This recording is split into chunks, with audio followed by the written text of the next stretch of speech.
இப்போ அண்மையில் பார்த்தீங்கன்னா நிறைய குற்றச்சாட்டுகள் தமிழக வெற்றி கழகத்தை நோக்கி முன்வைக்கப்படுது. விஜய் அவர்கள் ஆட்சிக்கு வந்து ஒரு மாதத்தில் பார்த்தீங்கன்னா சட்டம் ஒழுங்கு பிரச்சனை, போதைப்பொருள் புழக்கம் அதிகமாக இருக்குது, பெண்களுக்கு எதிரான குற்றங்கள் அதிகமாக இருக்குது, தொடர்ந்து மின்வெட்டுகள் அதிகமாக இருக்குது அப்படின்னு சொல்லி நிறைய குற்றச்சாட்டுலாம் முன்வைக்கிறாங்க. திமுகவின் நீட்சி தொடர்கிறது என்று நான் பார்க்கிறேன். நீங்கள் இங்கே இருக்கிற அதிகாரிகளே வச்சு எல்லாத்தையும் முடிச்சுக்கங்கன்னு சொன்னால் அருண் அதனால தான் நாங்கள் லஞ்ச ஒழிப்புத்துறையில் போடுறோம். இல்லைன்னா அருணை தூக்கி நாங்கள் எங்கே போட்டிருப்போம்? திருடன் வந்து திருடனுக்கு தான் தெரியும். அதனால தான் திருடங்களே சாவியை கொடுத்துருக்கீங்களா? மற்ற கட்சிக்காரன் ஏதாச்சும் ஒரு விஷயம் பண்ணானா பிடிச்ச உடனே உள்ள போடுறீங்க. இது உங்க கட்சிக்காரன் ஒரு விஷயத்த பண்ணானா தெளிவா நீங்க ஆராயிறீங்க. இல்லையே, எல்லாருக்கும் அலிஷா அப்துல்லா வந்து ஒரு புகார் அளிச்சிருந்தாங்க. திருச்சி சூர்யாவும் முக்தார் என்ன பத்தி தவறா பேசினாங்கன்னு உடனடியா அவங்களை கைது பண்ணீங்க. இதே உங்க கட்சியில இருக்கவங்களா இருந்தீங்கன்னா நீங்க கட்சியோட நீக்க மாட்டீங்க.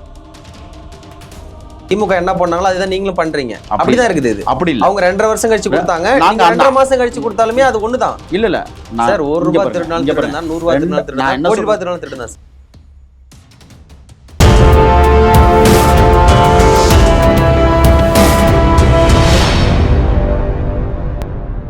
யூத் தமிழ் ஊடக நேயர்களுக்கு அன்பு வணக்கம். இன்றைய சிறப்பு நேர்காணல் நம்மோடு இணைந்திருப்பவர் தமிழக வெற்றி கழகத்தினுடைய மாநில செய்தி தொடர்பாளர் திரு முகில் வீரப்பனார் அவர்கள். வணக்கம் அண்ணா. வணக்கம். எப்படி இருக்கீங்க? நலமா இருக்கேன். ஓகே. இப்போ அண்மையில் பார்த்தீங்கன்னா நிறைய குற்றச்சாட்டுகள் தமிழக வெற்றி கழகத்தை நோக்கி முன்வைக்கப்படுது. விஜய் அவர்கள் ஆட்சிக்கு வந்து ஒரு மாதத்தில் பார்த்தீங்கன்னா சட்டம் ஒழுங்கு பிரச்சனை, போதைப்பொருள் புழக்கம் அதிகமாக இருக்குது, பெண்களுக்கு எதிரான குற்றங்கள் அதிகமாக இருக்குது, தொடர்ந்து மின்வெட்டுகள் அதிகமாக இருக்குது அப்படின்னு சொல்லி நிறைய குற்றச்சாட்டுலாம் முன்வைக்கிறாங்க. நீங்கள் எப்படி பார்க்குறீங்க? திமுகவின் நீட்சி தொடர்கிறது என்று நான் பார்க்கிறேன். உண்மையிலேவா? உண்மையாகவே. ஏன்னா கட்டமைப்புகள் 75 ஆண்டு காலம் ஊழலில் திளைத்து ஊறிப்போய் கொளுத்தவர்கள், அவர்களுடைய நீட்சி தொடரத்தானே செய்யும். ஒவ்வொரு துறையிலையும் போய் நாங்கள் ஆழமாக நுழைஞ்சு பார்த்துக்கிட்டு இருக்கிறோம். எடுத்துக்காட்டு உங்களுக்கு நான் ஒன்று சொல்கிறேன்.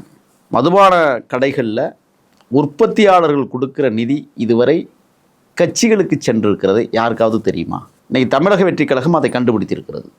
5 ஆண்டு காலத்திற்கு 6000 கோடி ரூபாய் டொனேஷன் வாங்கியிருக்கு திமுக. அண்ணா திமுக 6000 கோடி. ஏன் இவங்க 2 பேரும் கூட்டு சேர்ந்தாங்கன்னு தெரியுமா? கடைசி காலகட்டத்தில் இதுதான்.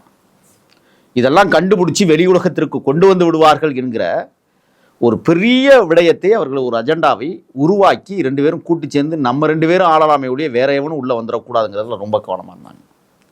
எனக்கு கிடைத்த தகவல் வந்து மொத்தமாக 5 ஆண்டுகளுக்கு நீங்கள் ஆண்டுக்குங்க 10,000 கோடி ரூபாய் நிதியை என்கிட்ட கொடுத்துருங்கன்னு சொல்லி எடப்பாடி பழனிசாமி பேசியதாகலாம் தகவல் இருக்குது. அப்போ இவர்கள் ஒரு அஜெண்டாவை தமிழ்நாட்டில் உருவாக்கி கொள்ளை அடிப்பதையே குறிக்கோளாக வைத்துக்கொண்டு தமிழ்நாட்டை சூறையாடி கொடுத்து முடித்து விட்டார்கள். இல்லை, நீங்கள் ஆட்சிக்கு வர்றதுக்கு முன்னாடி கட்சி ஆரம்பித்தப்போ இந்த மாதிரி திமுக வந்து சதி பண்ணுது, திமுக இவ்வளோ பிரச்சனை பண்ணிருக்காங்க, மக்களுக்கு விரோதமாக செயல்படுறாங்கலாம் குற்றச்சாட்டு முன் வச்சிங்க. ஆனால் நீங்கள் ஆட்சிக்கு வந்திருக்கீங்க, அதிகாரம் உங்ககிட்ட இருக்குது, காவல்துறை உங்ககிட்ட இருக்குது, ஐஏஎஸ் ஆஃபீஸர் எல்லாருமே உங்ககிட்ட இருக்காங்க. இப்போது நீங்கள் திமுக குறை சொல்கிறது சரியாக இருக்குமா? ஐஏஎஸ் ஐபிஎஸ் அதிகாரிகள் யார்கிட்ட வேலை செஞ்சாங்க இதுக்கு முன்னாடி? திமுக கிட்ட. அப்போ அவங்க தானே இன்னமும் நீடிக்கிறாங்க. அவங்க திமுக இருப்பாங்க நம்ம சொல்லுங்க. இப்போ இதுதான் மாநில சுயாட்சி உரிமைன்னு நான் சொல்ல வரேன். எங்களுக்கான கட்டமைப்பை உருவாக்குவதற்கு நாங்கள் எந்த அதிகாரியை தேர்வு செய்கிறோமோ அந்த அதிகாரியை மத்திய அரசு கொடுக்கணுமா இல்லையா? நீங்கள் இங்கே இருக்கிற அதிகாரிகளே வச்சு எல்லாத்தையும் முடிச்சுக்கங்கன்னு சொன்னால் அருண் அதனால தான் நாங்கள் லஞ்ச ஒழிப்புத்துறையில் போடுறோம். இல்லைன்னா அருணை தூக்கி நாங்கள் எங்கே போட்டிருப்போம்? ஏன் வேற எவ்வளோ துறை இருக்குன்னு லஞ்ச ஒழிப்புத்துறையில் எதுக்காக கொடுக்கணும்? திருடன் வந்து திருடனுக்கு தான் தெரியும். அதனால தான் திருடங்களே சாவியை கொடுத்துருக்கீங்களா? ஆமாம், அப்படி தான் இதை பார்க்கணும். என்ன செய்கிறார் அருணுன்னு நாங்கள் பார்க்கத்தானே இருக்கணும். இப்போ ஒன்று எடுத்துக்காட்டு, இன்றைக்கி ஒரு சம்பவம் நடந்திருக்கு. கிட்டத்தட்ட ஒரு 279 கோடி ஏதோ முன்னாள் அமைச்சர், வீட்டு வசதித்துறை அமைச்சராக இருந்த நம்ம வைத்தியலிங்கம் கொள்ளையடித்த அந்த வழக்கு திமுகவில் போய் சேர்ந்ததே தன்னை காப்பாற்றிக்கிறது தான். அந்த வழக்கை இழுத்து மூடிட்டாங்க, முடிஞ்சு போச்சு. ஆனால் இன்றைக்கு மீண்டும் அந்த வழக்கை தொற்றிருக்கிறது தாவேகா. இதை எப்படி பார்க்குறது? ஒன்று, 717 கடைகளை நாங்கள் மூடியிருக்கிறோம். 8000 கோடி இந்த தேசத்திற்கு இழப்பு. அதனால் இல்லை, அது எந்தெந்த கடன் சொல்லி நீங்கள் அதிகாரப்பூர்வமாக அறிவிக்கிறேன்னு சொல்கிறாங்க. எல்லாமே கெஜெட்டில் இருக்குது, நீங்கள் கவலையப்படாது. எந்த ஏரியாவில் எந்த கடை எந்த இடத்துல இருக்குது அறிவிக்கிங்க. அறிவிச்சிருவோம், கண்டிப்பாக அறிவி. 717 கடன் மட்டும்தான் வெளிவரதை தவிர அது எந்த கடன் வர மாட்டேங்குது. அறிவிப்பு வரும் பாருங்க, பொறுத்துருங்க. ஒன்றும் அவசரப்படாதீங்க. எல்லாத்துக்கும் ஒரு காலத்தை நாங்கள் நிர்ணயித்து வச்சுருக்கிறோம். ஒன்று. ரெண்டாவது, இப்போ கல்குவாரிகள் இன்றைக்கி செயலாற்றி கொண்டிருக்கிறது. நான் எங்கள் ஆட்சியில் குற்றம் நடந்தாலும் நான் குற்றச்சாட்டு வைப்பேன். என் தலைவன் என் முதல்வனுக்கு தெரியணும் அப்படிங்கிறதுக்காகவே நான் வைப்பேன். இல்லை, குற்றச்சாட்டு முன் வச்சுன்னா கட்சி தலைமை நடவடிக்கை அது ஒன்றும் பிரச்சனை இல்லை. நாம் குறைகளை சொல்லி தானே ஆகணும். என் ஆட்சி சரியாக நடக்குதுன்னு சொன்னால் சரியாக சொல்ல போகிறேன். எங்கேயாவது ஒரு இடத்துல தவறு நடக்குதுன்னா தவறை சுட்டி காட்ட போகிறோம். இதுதான் எங்கள் கட்சி, இதுதான் எங்களுக்கான சுதந்திரம். நீங்கள் அதை பார்க்கணும். இந்த இடத்துல தப்பு நடக்குதுன்னு சொன்னால் அந்த தப்பை நாங்கள் சுட்டி காட்டுற இடத்துல தான் நாங்கள் இருக்கிறோம். அந்த தவறையும் சரி செய்ய வேண்டிய இடத்தில் நாங்கள் நிற்கிறோம். அதையும் நீங்க புரிஞ்சுக்கணும். இன்னைக்கு ஆலந்தூருடைய வடக்கு பகுதியினுடைய செயலாளர் இருக்கக்கூடிய ஒருத்தர் வந்து ஒரு தனிமையில இருந்த ஒரு பெண்ணுகிட்ட போய் பாலியல் சென்றல் பண்ணிருக்கான்றனால அவர் மேல வழக்கு பதிவு செய்யப்பட்டிருக்கு. தாவேக்காவை சேர்ந்தவர் தான். ஆமா, என்ன நடவடிக்கை தெரியும் அவர் மேல? இல்ல, கைது பண்றாங்கல்ல, வழக்கு போறது கைது பண்றது அது காவல்துறை நடவடிக்கை எடுக்கிறாங்க. இருங்க, கட்சி தலைமை நீங்க கட்சியில நீங்க இதுக்கு முன்னாடியே கட்சி தலைமை இந்த மாதிரி ஒரு சம்பவங்கள்ல 2-3 பேரை உடனடியாக இடைநீக்கம் செய்திருக்கிறது. கட்சி பதவி விட்டு தூக்கி வீசியிருக்கிறோம். ஒரு செய்தி உங்களுக்கு ஒன்று சொல்கிறேன். எங்கள் தலைவர் இன்னைக்கு கூட அறிக்கை கொடுத்துருக்காங்கன்னா யாராக இருந்தாலும் விட மாட்டேன்ட்டார். ஸ்ரீவைகுண்டத்தில் ஒரு பெண் வந்து என்ன இந்த மாதிரி எம்எல்ஏ சரவணன்ற கீழே வேலை பார்க்கக்கூடிய பாபுன்றவரே நான் அழைச்சிட்டு கொண்டு போனார் காரில், ரூம் எடுத்து என்ன எல்லாம் கூட்டு பாலியல் வன்புணர்வு செஞ்சாங்கன்னு சொல்லி அவங்க பகிரங்கமாக குற்றச்சாட்டு முன் வச்சிருந்தாங்க. அவர் மேலே நடவடிக்கை எடுத்தீங்களா? ஆய்வுகள் மேற்கொண்டு இருக்கிறார். நான் இப்போ தான் ஒரு பெண் வந்து தனக்கு ஒன்று நடக்காம சொல்ல முடியாதுல்ல. அதுக்கு தான் தலைவர் வந்து சிங்கப்பெண் திட்டத்தில் ஒரு அறிக்கையை கொடுத்துருக்காங்க. என்ன தெரியுமா? உண்மை இருக்கும் பட்சத்தில் ஒரு வார்த்தை சொல்லியிருக்கிறார். நீங்கள் அதை கவனிக்கணும். ஏன்னா பொய்யான குற்றச்சாட்டுகளை சொல்லி, இப்போ எடுத்துக்காட்டு நான் உங்களுக்கு சொல்கிறேன். எங்களுடைய இன்னைக்கு சட்டமன்ற உறுப்பினராக இருக்கக்கூடிய பூந்தமல்லியில் அவர் அந்த வேட்பாளராக இருக்கிற போது அறிவித்த மறுநாளே இது போன்ற குற்றச்சாட்டுகளை வெளிவந்தது. ஆனால் எங்கள் அந்த சட்டமன்ற உறுப்பினர் வேட்பாளராக இருக்கிற போதே வந்து அதை வந்து இல்லை என்று நிரூபித்து விட்டார். இந்த மாதிரி பொய்யான குற்றச்சாட்டுகளையும் வருகிற போது அதை ஆராய்ந்து தெளிவாக ஒரு முடிவெடுக்கக்கூடிய இடத்தில் நாங்கள் இருப்பதால் யாராக இருந்தாலும் நாங்கள் விட மாட்டாங்க. மற்ற கட்சிக்காரன் ஏதாச்சும் ஒரு விஷயம் பண்ணானா பிடிச்ச உடனே உள்ள போடுறீங்க. இது உங்க கட்சிக்காரன் ஒரு விஷயத்த பண்ணானா தெளிவா நீங்க ஆராயறீங்க. இல்லையே, எல்லாருக்கும் அலிஷா அப்துல்லா வந்து ஒரு புகார் அளிச்சிருந்தாங்க. திருச்சி சூர்யாவும் முக்தார் என்ன பத்தி தவறா பேசினாங்கன்னு உடனடியாக அவங்களை கைது பண்ணீங்க. இதே உங்க கட்சியில இருக்கவங்களா இருந்தீங்கன்னா நீங்க கட்சியோட நீக்க மாட்டீங்க. ஒண்ணு கடந்த ஆட்சியை போல அவங்க மேல எல்லாம் குண்டர் சட்டம் போடல. இல்ல, போட வேண்டிய சூழ்நிலை தான் போடல. குண்டர் சட்டம் எப்ப பொருந்தும்? அந்த சட்டத்துக்கான மதிப்பு என்ன? சமூகத்துக்கு விரோதமான செயலில் ஈடுபட்டு கிடையாது. அப்படி கிடையாது. 6 குற்றங்கள் தொடர்ச்சியாக செய்திருப்பாரையானால் அவர் மீது குண்டர் சட்டம் பாய்ச்சுவதற்கு தகுந்த அடிப்படையிலான உரிமை இது அரசியல் சட்டம் நமக்கு வழங்கி இருக்கிறது. அப்படித்தான் இதை பார்க்கணும். பாலியல் பண்புணர்வு பண்றவங்க போடுவாங்க, கொலை பண்றவங்க மேலேயும் 3 விஷயங்களுங்க. ஒன்று போதைப்பொருள் கடத்தல், இன்னொன்று பாலியல் குற்றச்சாட்டு, இன்னொன்று தொடர் கொலைகள். இந்த 3க்கும் அந்த சட்டம் பொருந்தும். இன்னொன்று கூட என்னன்னா தேச விரோத நடவடிக்கைகளில் ஈடுபட்டால் அப்படிங்கிற ஒரு இந்த விஷயங்களுக்காக தான் அந்த குண்டர் சட்டமே பாய்ச்சப்படுது. பேசினால் என்ன தேச விரோதம்? அவதூறு. அதுக்கு தனி பிரிவுகள் இருக்கிறது. நான் என்ன சொல்றேன்னு சொன்னா, இன்னைக்கு வந்து எடுத்துக்காட்டு நான் கவின் ஆணவ படுகொலையில் அவங்க அம்மா 9 மாசம் சிபிசிஐடி தேடிச்சா இல்லையா? என்ன பண்ணோம் நாங்க? அமைதியா வாயை மூடிட்டு இருந்தீங்க, பேசாம பண்ணீங்க. இல்லையே. கவின் ஆணவ படுகொலைக்கு தாவேக்கா தலைவர் விஜய் அவர்கள் என்ன பேசுனாங்க? ஒண்ணு சொல்லவா? கவின் ஆணவ படுகொலைக்கு பிறகு நடந்திருக்கிற அரசியல் மாற்றங்களை நீங்க பேசணும். பவானிசாகர் தொகுதியினுடைய இன்னைக்கு சட்டமன்ற உறுப்பினர் கவினுடைய சொந்த சித்தி தெரியுமா உங்களுக்கு? தாவேக்கா இடம் கொடுத்து இன்னைக்கு அழகு பார்த்துக்கிட்டு இருக்கிறது. ஒன்று, இன்னைக்கு உடனடியாக அந்த கவின் படுகொலையில் ஈடுபட்ட அந்த கொலையாளினுடைய தாயாரை அவன் காவல்துறையாக இருந்தாலும் கைது பண்ணுன்னு சொல்லிட்டு இன்னைக்கு தூக்கி இருக்கிறோமா இல்லையா 9 மாசங்களுக்கு பிறகு? இதுதான் எங்களுடைய அரசு. ஆனா இது வரைக்கும் இந்த ஆணவ படுகொலை நிறுத்துறதுக்காக எந்த ஒரு சட்டமும் கொண்டு வரல. விஜய் அவர்கள் வாய் திறந்து பேசவே மாட்டாங்களே. நீங்க ஒரு பேச வேண்டாங்க. செயல் மட்டுமே எங்களுக்கு பிடிக்கும். அந்த செயலே எங்களை அடையாளப்படுத்தும் என்கிற எல்லா விஷயத்துக்கும் அறிக்கை விட்டுறவர் இதுக்கு ஒரு அறிக்கையாச்சும் விட்டுருக்கலாம். நான் ஒரே ஒரு செய்தி சொல்றேன். எல்லாவற்றையும் நான் இப்ப பேசுறேன்ல, நீங்க விஜயின் குரலாக எடுத்துக்கொள்ளுங்கள். இது என்ன சார் இது? ஆமா, எங்களுக்கு தலைமையே அதான் உத்தரவிட்டுருக்கு. நீங்கள் ஏதாவது தவறாக பேசிவிட்டால் அது தலைமை பேசியதாக அர்த்தம் சொன்னீங்க. இல்ல, கொஞ்ச நாளாவே தலைமையில இருந்து ஒரு செய்தி வந்துச்சு. யாருமே கட்சி நிர்வாகிகள் எல்லாம் கொஞ்ச நாளும் வந்து சமூக வலைதளம் பேசாதீங்க, டிபேட்ல எல்லாம் கலந்துக்காதீங்க.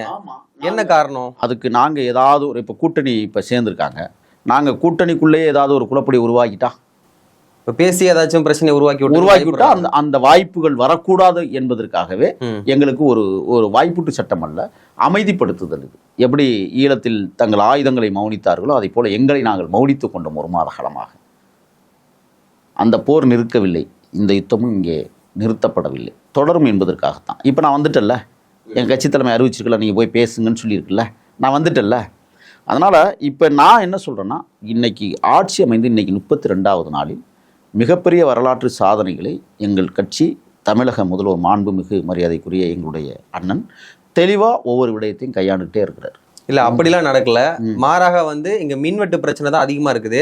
இந்த 1 மாதத்துல மட்டுமே தொடர்ந்து 56க்கும் மேற்பட்ட பாலியல் வன்புணர்வுகள், வன்கொடுமைகள், பாலியல் சீண்டல்கள் நடந்ததாக எதிர்கட்சிகள் குற்றம் சுமத்திட்டு இருக்காங்க. நான் ஒண்ணு சொல்றேன், 8756 படுகொலை நடத்தியவர்கள் இந்த மண்ணில் பேசக்கூடாது. அவங்க ஆட்சியில் நடந்தா மாறா உங்க ஆட்சியில் நடக்குமா? இல்ல, நான் ஒன்று சொல்றேன், இன்னும் கட்டமைக்கவே இல்லைங்க. ஆட்சியை கட்டமைக்கிறதுக்கு முன்னாடி குற்றச்சாட்டு. நீங்க ஆட்சிக்கு வர்றதுக்கு முன்னாடி திமுக ஆட்சி வந்து அவங்க வந்து தீய சக்தின்னு சொன்னீங்க, எங்களை தூய சக்தின்னு சொல்லிக்கிட்டீங்க. இப்ப ஆட்சிக்கு வந்து எங்களுக்கு டைம் வேணும்னு சொல்றீங்க. அப்ப அந்த டைம் வரைக்கும் எத்தனை கொலை நடந்தாலும் திருட்டு நடந்தாலும் உங்களுக்கு கவலை கிடையாது. நீங்க நடக்க மாட்டீங்க. இல்ல ஒரு செய்தி நான் முதவே ஆரம்பத்துல சொன்னது மாதிரி 75 ஆண்டு காலம் இந்த நாட்டை நாசகரமாக்கி வைத்திருக்கிறார்கள். தெருவுக்கு அவங்க நாசமாக்கிட்டாங்க. இருங்க மக்கள் உங்களுக்கு ஓட்டு போட்டிருக்காங்க. ஆமா நீங்க இன்னும் அவங்க மேல பழிய சுமத்துறீங்க. பழி சுமத்தலங்க. எங்களுக்கான கால அவகாசம் ஒண்ணு இருக்கு. எல்லாத்தையும் எவ்வளவு நாள்? ஒரு மாசம் தான் நாங்க ஆகுது. நான் கேட்கல எவ்வளவு நாள் கால அவகாசம்? நான் கேட்கிறேன் 1000 ரூபாய் திட்டங்கிறது திமுக கொண்டு வந்துச்சு. 2.5 வருஷம் கழிச்சு கொடுக்கும்போது யாரும் பேசலையே. இப்ப அதே 1000 ரூபாய் திட்டத்தை தானே நீங்களும் செயல்படுத்துறீங்க. உங்களுடைய வாக்குறுதியில கொடுத்து 2500 ஒரு மாசம் தாங்க ஆகுது. 1000 ரூபாய் நாங்க கொடுத்தோம். நீங்க ஆட்சிக்கு வருதுன்னு என்ன சார் சொன்னீங்க? இங்க பாருங்க, நீங்க இப்ப சொன்னீங்களா, ஒரே நிமிஷம் சார், நீங்க சொன்னீங்களா இப்போ திமுக ஆட்சிக்கு வந்து 2.5 வருஷம் கழிச்சு தான் 1000 ரூபாய் கொடுத்தாங்க. இப்ப நீங்க ஆட்சிக்கு வந்து இப்போ ஒரு மாசம் முடிஞ்சிருச்சு. போன மாசம் 1000 ரூபாய் கொடுத்தீங்களா? திமுக நலத்திட்டத்தை நீங்க ஏன் செய்றீங்க? உங்களுடைய நலத்திட்டம் என்ன? உங்களுடைய வாக்குறுதி இருங்க 2500 ரூபாய் கொடுக்குறதானே, ஏன் கொடுக்கல? இல்ல நீங்க கேட்கிற கேள்வி நியாயமான கேள்வி. ஒரு விடையை நான் சொல்றேன். இன்னைக்கு திமுக தோற்றுவதற்கான காரணங்கள் என்னங்கிற செய்தியை இன்னைக்கு வெளியிட்டு அதுல என்னன்னா, இந்த 1000 ரூபாய் 2.5 வருஷம் கழிச்சு கொடுத்ததும், அது மட்டும் இல்லாமல் அனைத்து பெண்களுக்கும் கொடுக்காமல் தகுதியானவர்களுக்கு மட்டுமே தரப்படும் என்கிற இந்த அறிக்கைகள் எல்லாம் தோல்விக்கு காரணம்னு இப்ப திமுக ஒரு அறிக்கையை கொடுத்துக்கிட்டு இருக்கா. அது போல நாங்கள் நடக்க மாட்டோம், அதுபோல் நாங்கள் செய்ய மாட்டோம். எங்களுக்கு படிப்பினைகள் இருக்கு. எங்கள் தலைவர் ரொம்ப சீக்கிரமா என்னன்னு கேட்குறீங்களா, யார் தகுதியானவர்கள்ங்கிற பட்டியல்லாம் இங்கே கிடையாது. நீங்க ரேஷன் கார்டில் என்ன வறுமை கோட்டிற்கு கீழே வாழக்கூடியவர்கள் யார்? இந்த பட்டியல் நீங்க சொல்றது, இந்த பட்டியல் இப்ப எடுத்துக்கிட்டு இருக்கோம். இந்த பட்டியல் எடுத்து முடிச்ச உடனே 2500 ரூபாய் கொடுக்கறதுக்கான எல்லா ஏற்பாடுகளும் நடந்துகிட்டு இருக்கு. நீங்க கவலையப்படாதீங்க. இன்னைக்கு 1000 சொல்றீங்க, நாங்க பட்டியல் எடுத்துட்டு இருக்கோம், எடுத்ததுக்கு அப்புறம் 2500 ரூபாய் கொடுப்போம்னு சொல்றீங்க. அப்ப திமுக என்ன பண்ணாங்களோ அதுதான் நீங்களும் பண்றீங்க. அப்படிதான் இருக்குது. இது அப்படி இல்ல. அவங்க 2.5 வருஷம் கழிச்சு கொடுத்தாங்க, நாங்க 2.5 மாசம் கழிச்சு கொடுத்தாலுமே அது ஒண்ணுதான். இல்ல சார், 1 ரூபாய் திருநாள் திருடுனா, 100 ரூபாய் திருநாள் திருடுனா, 1 ரூபாய் திருநாள் திருடுனா இது திருடு இல்லைங்க. 2500 ரூபாய் என்பது ஒரு பெரிய வரலாற்று சாதனையாக இந்த ஆட்சி கொடுக்க போகுது. ஒன்று நான் சொல்றேன், 2.5 வருடங்களாக 1000 ரூபாய் கொடுக்காம இருந்தது எத்தனை ஆயிரம் ரூபாய் சொல்லுங்க? 2500 ரூபாய், அதாவது 25,000 ரூபாய் ஏமாத்திய அரசு திமுக. நாங்க அந்த மாதிரி ஏமாத்தலை. விரைவில் அதை கொடுப்பதற்கான எல்லா வேலை திட்டங்களும் நடந்து கொண்டிருக்கு. வாக்குறுதி ஒண்ணு கொடுக்குறீங்க, ஆனா செயல் திட்டம் வந்து ஒண்ணா இருக்குது. பொறுத்துருங்க, ஏன் அவசரப்படுறீங்க? ஆட்சிக்கு வந்ததுக்கு அப்புறம் விவசாய கடன் ஃபுல்லா ரத்து பண்ணணும்னு சொன்னீங்க. அதுக்கப்புறம் பாத்தீங்கன்னா குறிப்பிட்ட ஏக்கருக்கு மட்டும் தான் ரத்து பண்றீங்க. ஒரு நிமிஷம், கல்யாணம் பண்ண உடனே குழந்தை வைக்க முடியாது.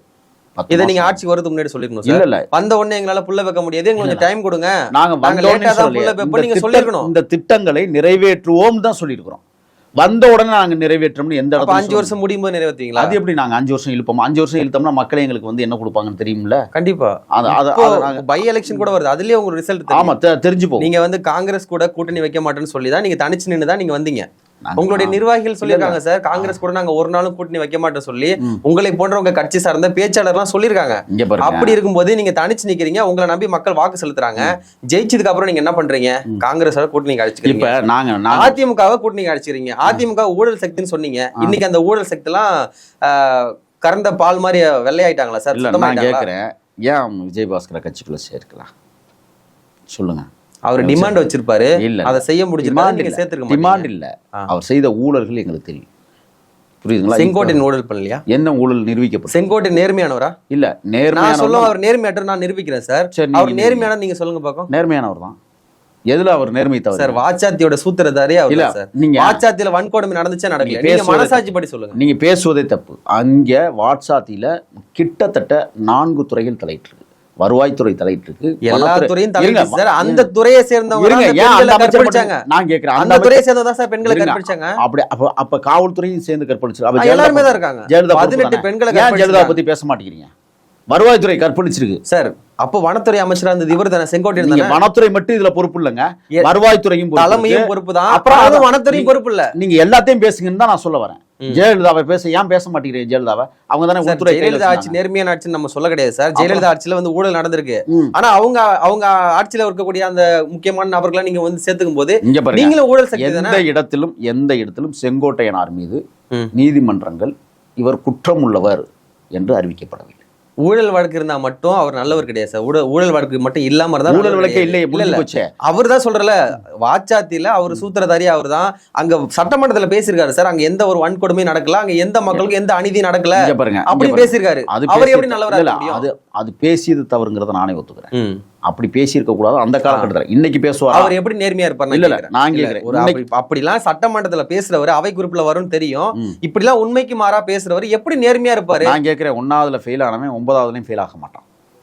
திருந்திட்டார்? அப்போ திருந்திட்டது இல்லை, எங்கள் ஆட்சி எப்படி நடக்குதுங்கிறத கூர்ந்து கவனிச்சதற்கு பிறகு எங்கள் தலைவருடைய ஆளுமை என்னங்கிறத தெரிஞ்சுக்கிட்டு இன்னைக்கு அவர் தங்கள் தலைமையை ஏற்றுக்கொண்டு முழுமனதாக இன்னைக்கு மக்களுக்காக ஓடி ஓடி உழைத்து கொண்டிருக்கிற ஒரு மிகப்பெரிய தலைவராக இன்னைக்கு வளர்ந்து கொண்டிருக்கிறார். அவருக்கு வயசு எவ்வளவோ அனுபவங்கள் இருக்கு. நீங்கள் ஒரு செய்தி தான், கருணாநிதி செய்த தவறை நாங்கள் செய்ய மாட்டோம், ஸ்டாலின் செய்த தவறை நாங்கள் பண்ண மாட்டோம், ஏன் ஜெயலலிதாவே செய்த தவறை நாங்கள் செய்ய மாட்டோம். எங்கள் ஆட்சியில் இன்னைக்கு செங்கோட்டையன் எப்படி இருக்கிறார், செங்கோட்டையன் எப்படி ஆட்சி நடத்துகிறார், எப்படி இந்த ஆட்சியை வழி நடத்துவதற்கு துணையாக இருக்கிறார், அதை பேசுங்க. இப்போ நீங்கள் சொன்னீங்கல்ல, கலைஞரோ எம்ஜிஆரோ ஜெயலலிதாவோ அவங்க செஞ்ச தவிர நாங்கள் செய்ய மாட்டோம்னு, இவங்க எல்லாரும் செய்யாது நீங்கள் செஞ்சுட்டீங்களா சார்? குதிரை பேரம் பேசி எல்லாரையும் ஒரு கட்சியவே உடைச்சு அந்த கட்சியில் கூட எம்எல்ஏ எம்பி எல்லாருமே நீங்கள் அடைச்சிட்டு இருக்கீங்கன்னு சொல்லி உங்க மேலே விமர்சனம் வைக்கிறாங்களா? ஆதாரம் கட்ட சொல்லுங்க. அதிமுகவில் இருந்து யாருமே உங்க கட்சியில் சேரலையா சார்? அதிமுக அவங்களா விரும்பி வராங்க. இன்னொரு அவங்களாம் ஊழல் சக்தி இல்ல, இன்னொரு யாரு ஊழல் செய்த யாரு எல்லாமே அந்த எம்எல்ஏக்கெல்லாம் வைத்திலிங்கத்தை நாங்க சேர்த்தோமா சொல்லுங்க? ஓ பன்னீர்செல்வத்தை நாங்க சேர்த்தோமா? பெஞ்சமினை நாங்க சேர்த்துருக்கிறோமா சொல்லுங்க? இவங்க மட்டும்தான் ஊழல் பண்ணாங்க. நீங்க சேர்த்திருக்க எம்எல்ஏக்கள் யாருமே ஊழல் பண்ணவே என்ன நிறுவீங்க, காட்டுங்க. நீங்க டிக்ளேர் பண்ணது எப்படி பண்ணீங்க? அதிமுக ஊழல் சக்தினா எடப்பாடியில தொடங்கி கடைசியில் இருக்கக்கூடிய அப்படி இல்லைங்க, நிர்வாகி வரைக்கும் ஊழல் சக்தி தான். நான் கேட்கிறேன், புலவர் புலமைப்புத்தன் ஒருத்தர் இருந்தார், தெரியுமா உங்களுக்கு? தெரியுமா தெரியாதா? தெரியாது. அதிமுகவுடைய அவைப்புலவராக இருந்தவர். அவர் முழுக்க தேசிய தலைவருடைய நெருங்கிய தொடர்பில் இருந்தவர். அவர் எம்ஜிஆருக்கே தலைவரை அறிமுகப்படுத்தினவர். ஜெயலலிதாவுக்கு அந்த இயக்கத்தை பற்றி சொன்னார். ஆனால் புலமைப்புத்தன் ஜெயலலிதா ஆட்சியில் புறக்கணிக்கப்பட்டார். ஏன்னா அவர் ஈழ ஆதரவாளருங்கிறதுக்காக. ஒரே ஒரு செய்தி, அதுக்காக புலமைப்புத்தன் அதிமுக வந்து வெளியேறவே இல்லை. ஏன் அவர் என்ன சொன்னார்? என் தலைவனை உருவாக்கிய தலைவன் கண்ட இயக்கத்தில் நான் தொடர்ந்து பயணம் செய்ய விரும்புகிறேன்னாரு. அது யாராக இருந்துட்டு போட்டோம்னாரு.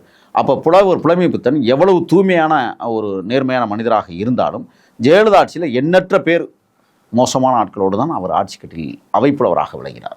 இது வரலாறு, ஹிஸ்ட்ரி ஷோஸ் தி வே. வரலாறு நமக்கு எல்லாத்தையும் வழிகாட்டி கொண்டு இருக்கிறது. ஒரே ஒரு செய்தி தான், இன்னைக்கு தமிழக வெற்றி கழகத்தினுடைய அமைச்சர்கள் குற்றச்சாட்டு சொல்லுங்க. எந்த அமைச்சருக்கு மேல குற்றச்சாட்டு வைக்க போறீங்க? எந்த எம்எல்ஏ மீது குற்றச்சாட்டு வைக்க போறீங்க? அப்படி நீங்க சொல்லுங்க. உங்க வாயிலிருந்தே வந்துச்சுல, இப்பதானே வந்திருக்கிறோம்.